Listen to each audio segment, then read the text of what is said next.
ধন্যবাদ আপনাকে। নির্বাচনী পরিবেশ বলতে আমরা যা বুঝি এখন পর্যন্ত ভালো আছে, এখন পর্যন্ত কোনো সমস্যা নেই। আহ তবে একটা অনিশ্চয়তা আছে, কারণ জামাত এখনো গণভোটের জন্য আন্দোলন করছে। আমরা আশা করি শেষ পর্যন্ত তারা বুঝতে পারবে এবং তারা গণভোটের আইডিয়া বাদ দিয়ে সংসদ নির্বাচনে তারা ফিরে আসবে ইনশাআল্লাহ। আর প্রধান প্রতিদ্বন্দ্বীর ব্যাপারে যেটা বললাম, এখন পর্যন্ত প্রধান প্রতিদ্বন্দ্বী আমরা যেটা দেখতে পাচ্ছি সেটা বাংলাদেশ জামাত ইসলাম। আর নির্বাচনের ব্যাপারে আমরা যেটা দেখছি যে বিএনপি একটা অনেক বড় দল।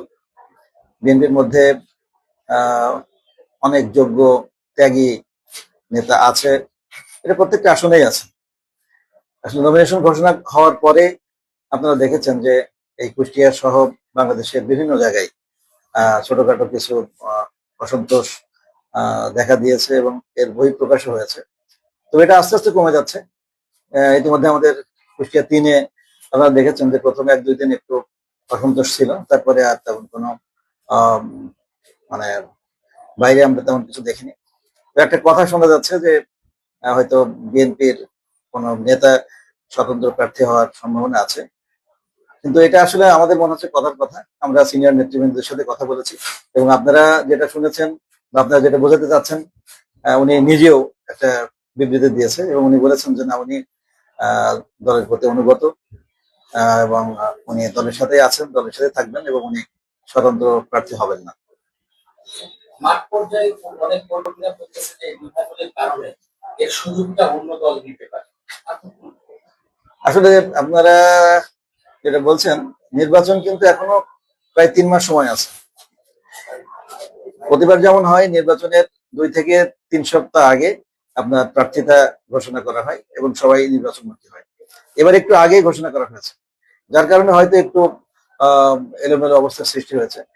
তবে এটা খুব বেশি দিন থাকবে না, কারণ যারা দল করে তারা কিন্তু ব্যক্তিকেন্দ্রিক দল কেউই করে না। সবাই কিন্তু আমরা যেমন বিএনপি করি, সবাই ধানের শীষের পক্ষের লোক।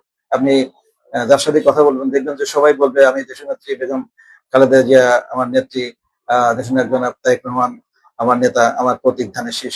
এইটুকুই, কিন্তু এর বাইরে ব্যক্তিগত আর কারোর কোনো কিছু বলার আছে বা কারোর কোনো ফলোয়ার আছে বলে মনে হয় না। তবে নির্বাচনী বিষয়ে বা নির্বাচনী প্রতিযোগিতায় অনেকেই থাকে, অনেকের সমর্থক থাকে, যার কারণেই একটু অসন্তোষ থাকে, যেটা আসলে ওই প্রতিযোগিতার সময়। কিন্তু প্রার্থীতা ঘোষণা করা হয়ে গেলে, প্রার্থী ফিক্স হয়ে গেলে এটা কিন্তু আর খুব বেশি দিন এটা কেউ কন্টিনিউ করে না এবং থাকেও না। তখন সবাই ঐক্যবদ্ধ হয়ে একসাথে কাজ করে। যেমন আমাদের কুষ্টিয়াতে আমরা ইতিমধ্যে শহর বিএনপির মিটিং হয়েছে, আমাদের আজকে সদর উপজেলা বিএনপির মিটিং ছিল। সবাই এখানে, সব নেতৃবৃন্দ উপস্থিত ছিল এখানে। সদরের সভাপতি, সেক্রেটারি, সেদিন শহরের সভাপতি, সেক্রেটারি এবং ইউনিয়ন পর্যায়ের নেতৃবৃন্দ সবাই উপস্থিত ছিল এবং সবাই একই কথা বলেছে যে আমরা ধানের শীষের ব্যাপারে আমাদের কোনো ছাড় নেই, আমরা সবাই ঐক্যবদ্ধ, আমরা একসাথে কাজ করবো।